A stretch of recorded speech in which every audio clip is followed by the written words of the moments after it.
Welcome to MB TV news. ఈ నెల 9వ తేదీన నర్సీపట్నం మెడికల్ కాలేజ్ ను పరిశీలించనున్న మాజీ ముఖ్యమంత్రి వైసీపీ అధినేత వైఎస్ జగన్మోహన్ రెడ్డి గారు మాకవరపాలెం మండలం భీముబోయినపాలెం వద్ద మెడికల్ కాలేజ్ ను పరిశీలించిన రాష్ట్ర వైఎస్ఆర్సీపీ ప్రోగ్రామ్స్ కన్వీనర్ తలసిరి రఘురాం, మాజీ మంత్రివర్యులు గుడివాడ అమర్నాథ్, స్థానిక శాసనసభ్యులు పెట్ల ఉమాశంకర్ గణేష్, అనకాపల్లి వైసీపీ పార్లమెంట్ సమన్వయకర్త బుడ్డెడ ప్రసాద్, విశాఖపట్నం వైసీపీ అధ్యక్షులు కేకే రాజు మరియు పార్టీ నాయకులు పాల్గొన్నారు. అనంతరం అనకాపల్లి వైసీపీ జిల్లా పార్టీ కార్యాలయంలో మాజీ మంత్రులు, మాజీ శాసనసభ్యులు, మాజీ పార్లమెంట్ సభ్యులు పాల్గొన్నారు. పత్రికా సమావేశంలో Uttarandhra YCP regional coordinator Kurasala Kannababu గారు మాట్లాడుతూ, ఈ నెల 9వ తేదీన అనకాపల్లి జిల్లా నర్సీపట్నం నియోజకవర్గం మాకవరపాలెం వద్ద నిర్మాణంలో ఉన్న మెడికల్ కాలేజీను మాజీ ముఖ్యమంత్రి వర్యులు వైఎస్ జగన్మోహన్ రెడ్డి గారు పరిశీలించడం జరుగుతుందని అన్నారు.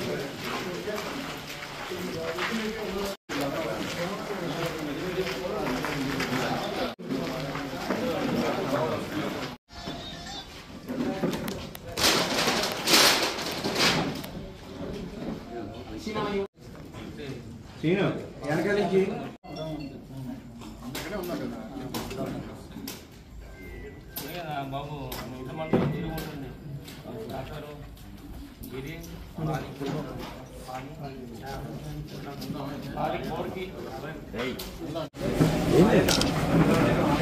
మీకు తెలుసు ఈ రాష్ట్రంలో చంద్రబాబు నాయకత్వంలో నడుస్తున్న కూటమి ప్రభుత్వం అధికారంలోకి వచ్చినప్పటి నుంచి చాలా దుర్మార్గమైన రీతిలో ప్రజలకి మేలు చేయడం సంగతి పక్కన పెట్టి జగన్మోహన్ రెడ్డి గారి మీద కక్షపూరితంగా ప్రజలకు నష్టం చేసే కార్యక్రమాలు చేస్తున్న విషయాన్ని మనం చూస్తున్నాం.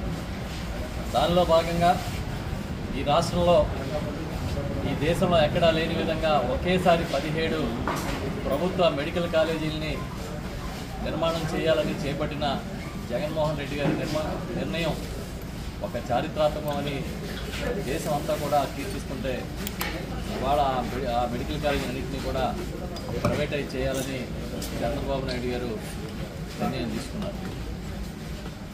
చాలా దుర్మార్గంగా 10 కళాశాలల్ని 10 ప్రైవేటు మెడికల్ కాలేజీలని, అంటే 10 ప్రైవేటు ఆసుపత్రులతో సహా 10 ప్రభుత్వ ఆసుపత్రులతో సహా ప్రైవేటు కాలేజీలకు ఇచ్చేయడానికి నిర్ణయం తీసుకున్నారు. ఇది దుర్మార్గం. ఇది ఎంతమాత్రం మంచి పద్ధతి కాదు. పేదల కోసం జగన్ గారు ఎంతో గొప్ప ఆలోచన చేస్తే దాన్ని తూట్లు పొడవద్దని చెప్పి అన్ని వర్గాలు చెప్తున్నా కూడా పెడచెవిని పెట్టారు.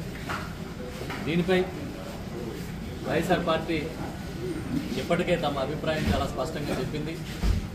మా నాయకుడు జగన్మోహన్ రెడ్డి గారు చాలా క్లియర్గా ప్రకటించారు, మీరు కానీ ఈ ప్రభుత్వ మెడికల్ కాలేజీలని ప్రైవేటు పరం చేస్తే చూస్తూ ఊరుకోం, పెద్ద ఎత్తున ఉద్యమాన్ని చేస్తాము, దానికి అన్ని వర్గాల సహకారం కూడా తీసుకుంటామని చెప్పి దానిలో భాగంగా రేపు 9వ తేదీన, ఈ నెల 9వ తేదీన గౌరవ మాజీ ముఖ్యమంత్రి వైఎస్ఆర్ పార్టీ అధ్యక్షుడు శ్రీ వైఎస్ జగన్మోహన్ రెడ్డి గారు నర్సీపట్నం మెడికల్ కాలేజీని, ప్రభుత్వ మెడికల్ కాలేజీ నిర్మాణంలో ఉన్న కాలేజీని చూడడానికి ఆయన వస్తూ ఉన్నారు. ఉదయం ఆయన కాలేజీకి చేరుకుని అక్కడ ఆ కాలేజీ నిర్మాణం కానీ, ప్రభుత్వం ఏ విధంగా దానికి భూమి కేటాయించింది, ఏ విధంగా నిధులు కేటాయించారనే విషయాలన్నింటినీ కూడా క్లియర్గా అక్కడ వివరిస్తారు. దాంతోపాటు ఈ ఉద్యమాన్ని ఏ విధంగా ముందుకు తీసుకెళ్తామనేది కూడా మేము ప్రయత్నించాం. మీకు తెలుసు, చంద్రబాబు నాయుడు ఇప్పుడు అధికారంలో ఉన్నా కూడా ప్రభుత్వ రంగ సంస్థల్ని, ప్రభుత్వ శాఖల్ని ప్రైవేటీకరణ చేయడమే ఆయన లక్ష్యంగా పనిచేస్తారు. ఇది తీసుకుంటే గతంలో గోదావరి ఫెర్టిలైజర్స్ మొదలుకొని ఉమ్మడి రాష్ట్రంలో నిజాం షుగర్స్ వరకు అమ్మేసిన ఘన చరిత్ర చంద్రబాబుకే ఉంది.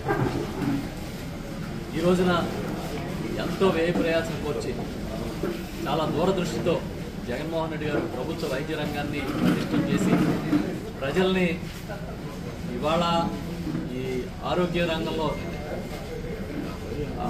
ప్రైవేటు బారిన పడి నష్టపోకుండా చూడాలనే తాపత్రయాన్ని ఆయన కనబరిస్తే నిర్దాక్షిణ్యంగా చంద్రబాబు వాటన్నింటినీ కూడా తనకు కావలసిన వాళ్ళకి కట్టబెట్టే కార్యక్రమం, తమ అనుయాయులకి కట్టబెట్టే కార్యక్రమం చేస్తున్నారు. ఇప్పటికీ టెండర్లు కూడా పిలిచారు, ఎక్స్ప్రెషన్ ఆఫ్ ఇంట్రెస్ట్ కూడా పిలిచారు.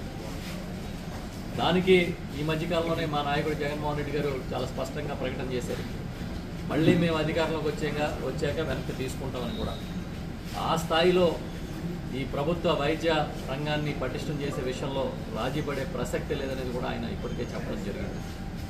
ఈ ఉద్యమంలో భాగంగా జగన్మోహన్ రెడ్డి గారు అనకాపల్లి జిల్లాలోని నర్సీపట్నం సమీపంలో నిర్మాణం చేస్తున్న ఈ మెడికల్ కాలేజీని చూడడానికి వస్తూ ఉన్నారు. కాబట్టి ఈ కార్యక్రమాన్ని డీటెయిల్గా మళ్ళీ షెడ్యూల్ ప్రకటిస్తాం.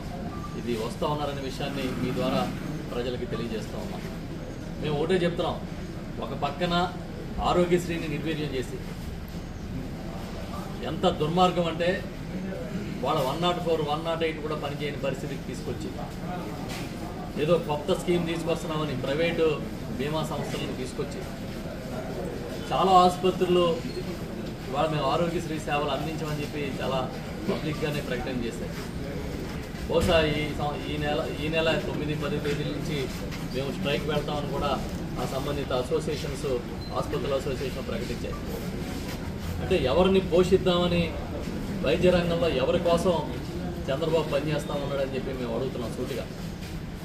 జగన్ గారు గ్రామ స్థాయి నుంచి వైఎస్ఆర్ క్లినిక్ల్ని డెవలప్ చేసి 72 రకాల మందులు ఉచితంగా ఇచ్చి, 14 రకాల పరీక్షలు చేసి, కోవిడ్లో అయితే ఇంటికి పంపించి టెస్టులు చేయించి, ఉచితంగా మందులు పంపిణీ చేసి, 104 సేవల్ని, 108 సేవల్ని కూడా చాలా పెద్ద ఎత్తున విస్తృతం చేసి, అన్ని విధాల వైద్య ఆరోగ్య రంగాన్ని, ప్రభుత్వ రంగాన్ని పటిష్టం చేస్తూ ఉంటే, ఈయన వచ్చిన వెంటనే కేవలం తమ వాళ్ళని, తమ అనుయాయుల్ని, తన మద్దతుదారుల్ని పోషించుకోవడం కోసం, జగన్మోహన్ రెడ్డి గారికి పేరు రాకుండా చేయడం కోసం ఆ కాలేజీలని, అంటే కాలేజీలు మాత్రమే కాదు ఇవి, ఈ ప్రభుత్వ ఆసుపత్రులు కూడా, వాటిని కూడా అమ్మేసే కార్యక్రమం చేస్తూ ఉన్నారు.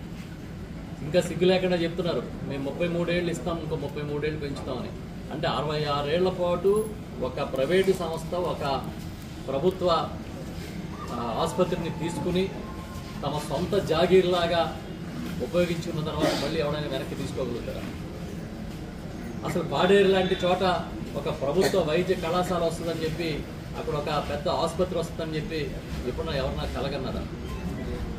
అంత గిరిజన ప్రాంతంలో మారుమూల కూడా జగన్ గారు ఈ వసతులు తీసుకొస్తే నిర్దాక్షిణ్యంగా చంద్రబాబు నాయుడు ఇవాళ అమ్మేసే కార్యక్రమం చేస్తూ ఉన్నారు. దీన్ని వైఎస్ఆర్ పార్టీ పూర్తి స్థాయిలో వ్యతిరేకిస్తుంది.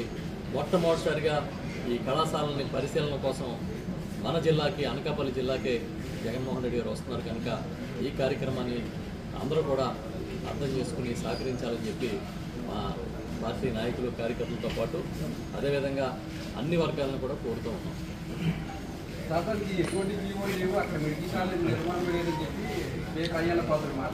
అంటే కళ్ళు ఉన్న వాళ్ళకైతే కనిపిస్తాయి, కళ్ళు మూసుకుని మాట్లాడే వాళ్ళకి, అడ్డదిడ్డంగా మాట్లాడే వాళ్ళకి ఏం కనపడవు.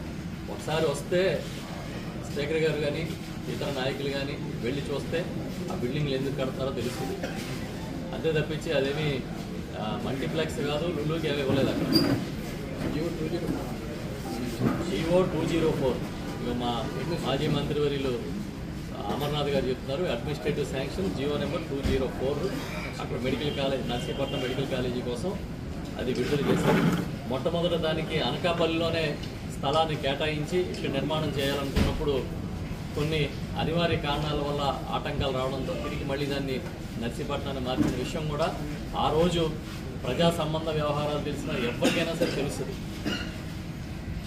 ఈ కూటమిలో ఉన్న నాయకులు మరి అధికారం వచ్చింది కాబట్టి ఈ విధంగా ప్రవర్తిస్తున్నారో లేకపోతే కావాలని అబద్ధాలు మాట్లాడుతున్నారో కానీ ఒకసారి వెళ్ళి చూస్తే అది మెడికల్ కాలేజీ కాదో వాళ్ళకి అర్థం. మరి అది మెడికల్ కాలేజీ కాదనుకున్నప్పుడు వీళ్ళు ఎందుకు ప్రైవేటైజేషన్ ఇస్తామని చెప్పి ఎక్స్ప్రెషన్ ఆఫ్ ఇంట్రెస్ట్ పిలిచారు? వాళ్ళు పిలిచిన దాంట్లో ఉందా? అది నర్సీపట్నం ఉంది కదా, మరి దేనికి ఇద్దాం అనుకుంటున్నారు? మాట్లాడేటప్పుడన్నా కొంచెం అవగాహనతో మాట్లాడితే వాళ్ళ సీనియారిటీ గౌరవం ఉంటుంది.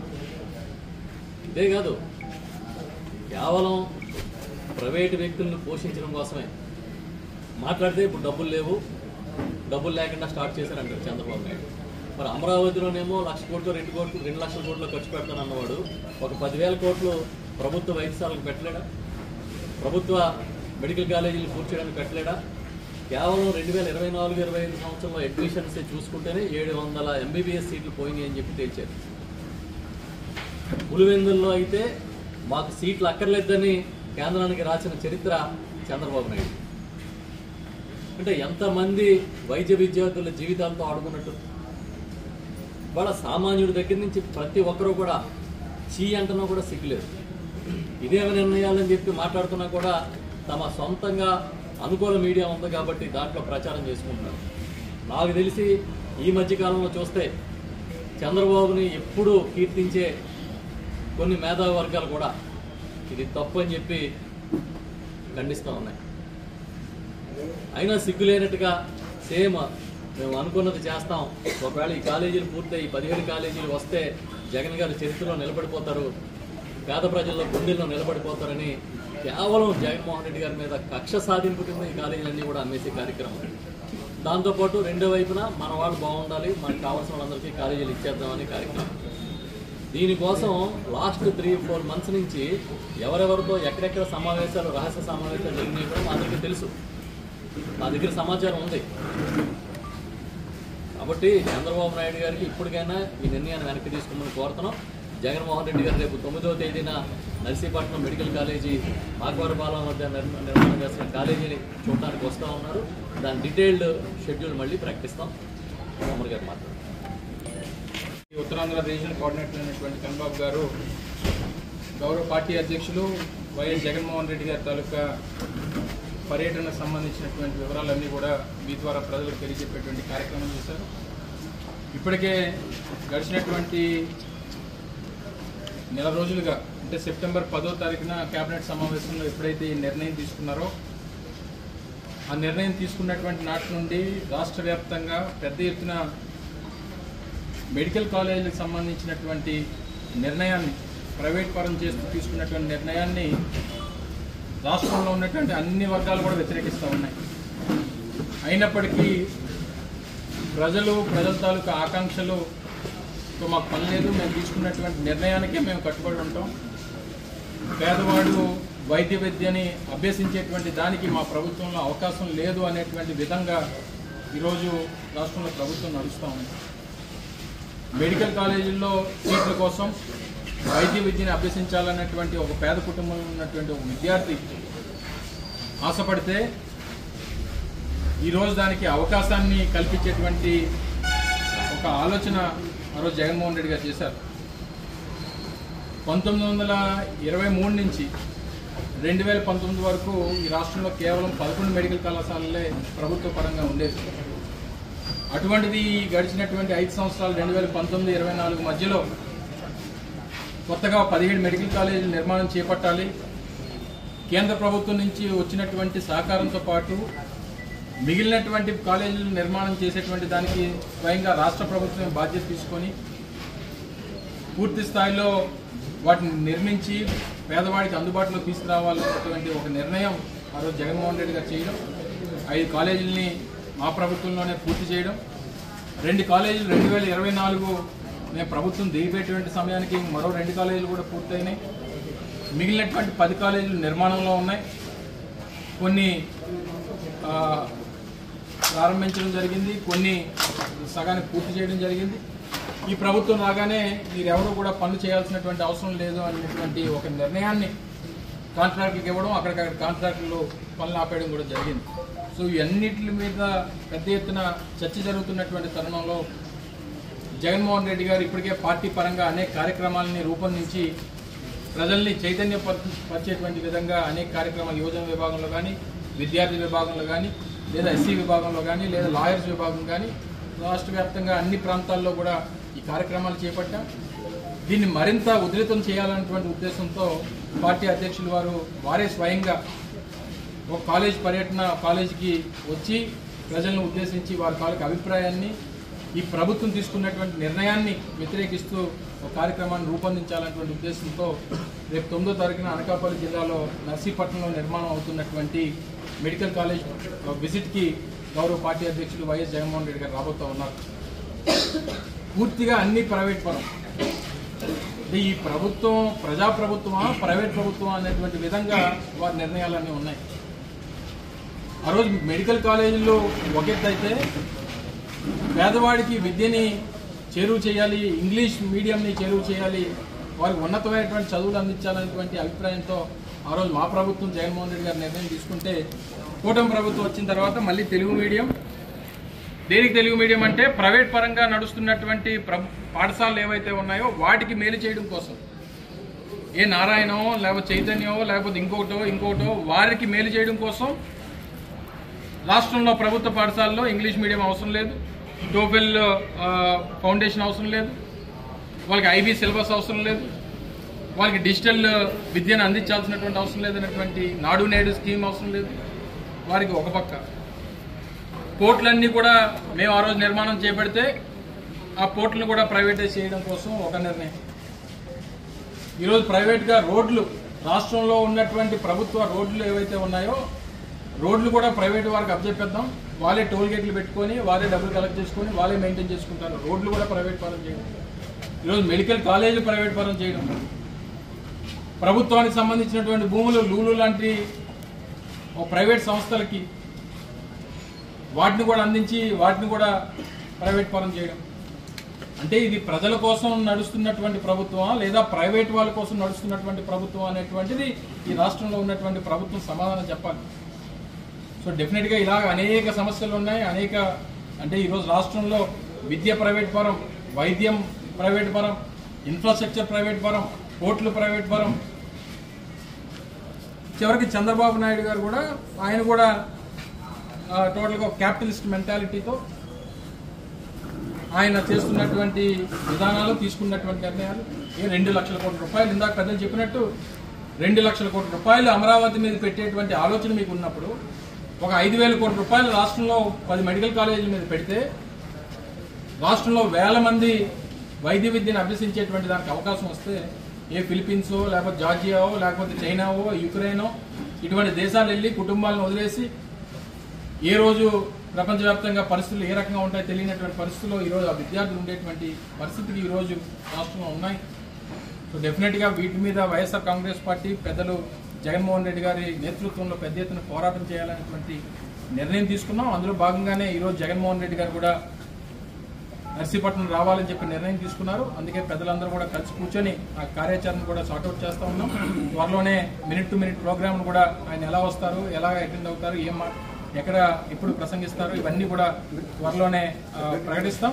సో దీన్ని మీ ద్వారా ప్రజలకు తెలియజెప్పాలనేటువంటి ఉద్దేశంతో ఈ ప్రధానమైన ఇనిషియల్ మీటింగ్ ని పెద్దలు కన్నబాబు గారి నేతృత్వంలో పెద్దలు ముత్యాల నాయుడు గారు కానీ మిగిలిన సీనియర్ నాయకులందరం కూడా ఈరోజు కూర్చొని డిస్కస్ చేయడం జరిగింది.